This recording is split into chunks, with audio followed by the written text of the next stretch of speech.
Posso começar esse vídeo com uma pergunta um pouquinho incômoda? O seu aluno de inclusão está realmente incluído na sua sala? Ou ele está só dentro dela? Porque existe uma diferença enorme entre essas duas coisas. Uma criança pode estar matriculada na escola, sentada dentro da sala, frequentando as aulas todos os dias e ainda assim passar boa parte do tempo excluída do que está acontecendo ali.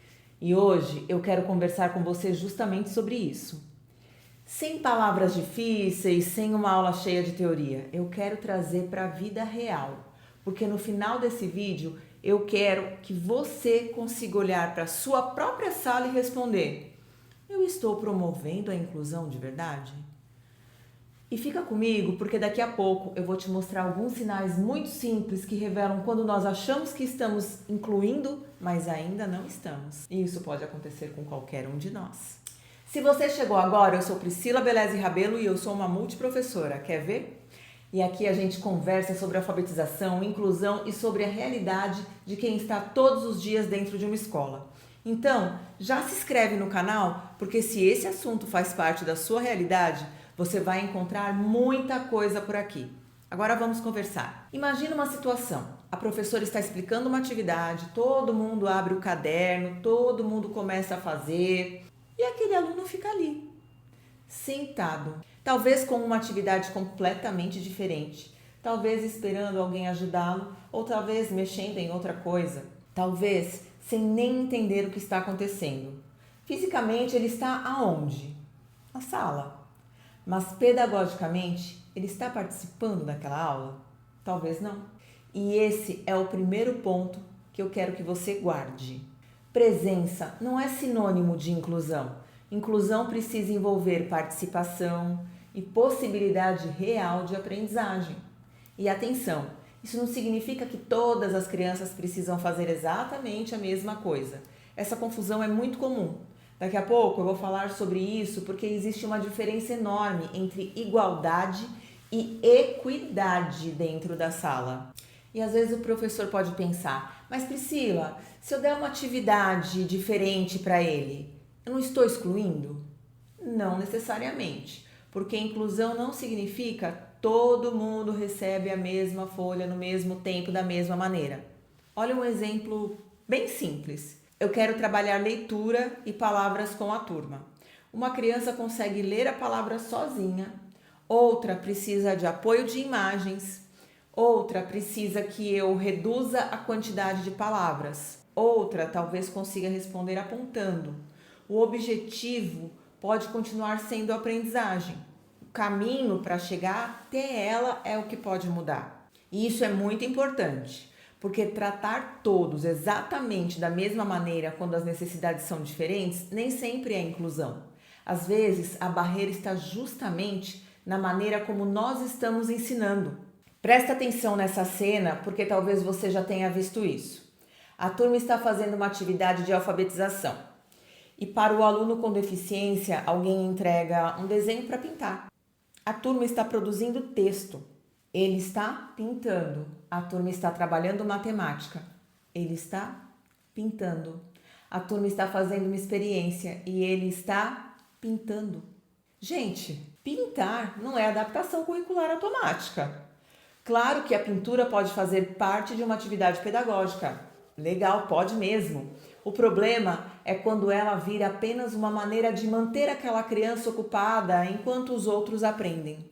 A pergunta que eu gosto de fazer é: qual é o objetivo pedagógico dessa atividade para esse aluno?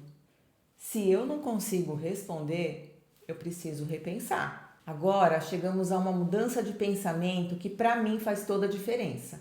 Em vez de olhar para a criança e pensar: ela não vai conseguir fazer isso.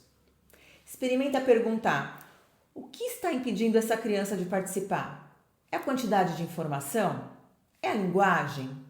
É o tempo? É a dificuldade motora? É o excesso de estímulos? É a maneira como eu expliquei? Ela precisa de apoio visual? Precisa manipular alguma coisa? Precisa responder de outra maneira? Percebe a diferença?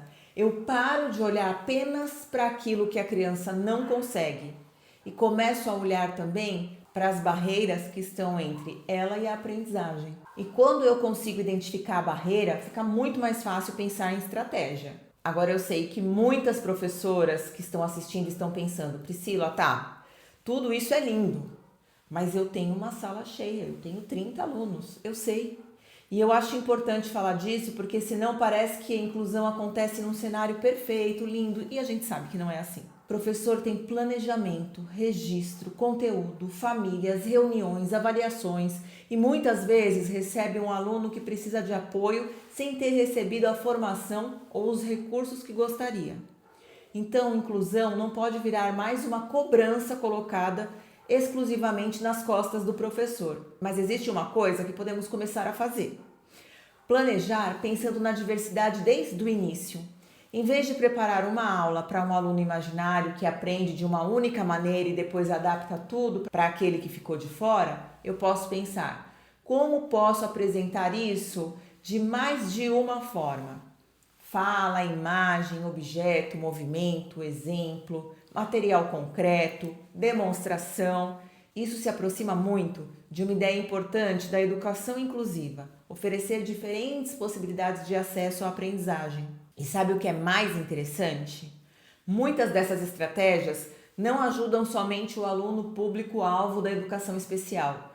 Elas podem ajudar a turma inteira. E quer saber se existe inclusão? Observe isso. Agora a gente chegou na parte que eu prometi lá no começo. Olhe para o seu aluno e faça algumas perguntas. Ele participa das experiências da turma? Ele tem oportunidade real de aprender? Ele consegue se comunicar e mostrar o que sabe de alguma maneira? Os colegas reconhecem que ele pertence àquele grupo? As adaptações aproximam esse aluno do conhecimento ou apenas o mantêm ocupado? Existe expectativa de aprendizagem para ele? Essa última é muito importante, porque existe uma exclusão silenciosa que acontece quando nós simplesmente deixamos de acreditar que aquela criança pode aprender. Talvez ela não aprenda do mesmo jeito, talvez não aprenda no mesmo ritmo, talvez o resultado seja diferente daquele que imaginávamos.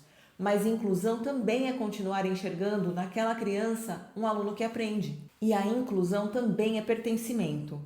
E existe uma parte da inclusão que nenhuma atividade adaptada consegue resolver sozinha: pertencimento. É chamar para participar, é não deixar sempre isolado, é ajudar os colegas a compreenderem uma diferença com naturalidade, é perceber quando aquela criança nunca é escolhida para uma dupla, quando ninguém conversa com ela, quando ela está sempre acompanhada somente por adultos, quando todas as experiências coletivas acontecem ao redor dela, mas nunca com ela. Porque uma criança pode estar aprendendo conteúdos e ainda se sentir completamente fora daquele grupo. Inclusão também passa por poder pensar: essa turma também é minha? Tá, mas então o que é inclusão de verdade?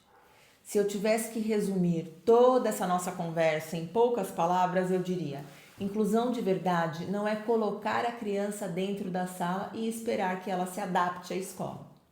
É a escola também se perguntar: o que nós precisamos mudar para que essa criança consiga acessar, participar e aprender? Às vezes será uma adaptação grande, às vezes será uma mudança pequena, uma imagem, uma instrução mais curta, mais tempo, menos questões, material concreto, outra maneira de responder, outra rotina visual, uma parceria com um colega. Mas existe uma intenção por trás. Eu quero que você faça parte disso. E agora eu quero muito saber a sua opinião. Na sua realidade, qual é hoje a maior dificuldade para fazer a inclusão de verdade? Falta de informação? Número de alunos? Falta de profissionais de apoio? Falta de materiais? Tempo para planejar? Ou alguma outra coisa? Escreve aqui nos comentários, porque eu quero transformar essas respostas em próximos vídeos. E se você conhece uma professora ou um professor que precisa participar dessa conversa, compartilhe esse vídeo, porque talvez a inclusão comece justamente quando a gente para de perguntar: o que essa criança não consegue fazer? E começa a perguntar: Que barreira eu posso ajudar a retirar?